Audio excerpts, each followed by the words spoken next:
Hey guys, Noah from Stage 3 Motorsports, and today we're going to be taking a look at these MSD blaster coil packs for the F150.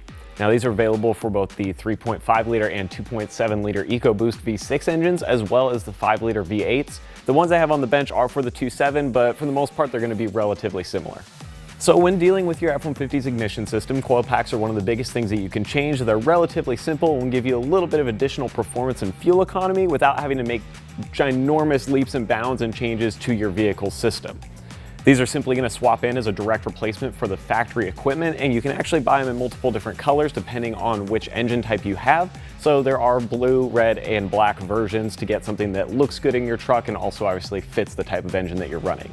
Now, how MSD actually improves these coil packs over just your basic factory version is by using their patented windings and a higher quality construction. This is going to help in resisting spark blowout, and whether or not you have a factory vehicle or something with a few mods on it, this will be a good fit for you.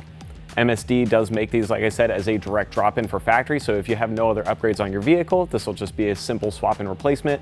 But for those of you that do have some modifications, this may also help benefit you in higher boost applications or cars that have an intake or a tune or something else on there to create a little additional power. So overall, the MSD coil packs are a quick, simple upgrade for any F-150 that you want to get a little bit more power out of. And if you're interested in picking up a set of these for your truck, you can head down the description below, click those links, it'll shoot you over to our website. And also while you're down there, don't forget to hit subscribe, and I'll see you guys next time.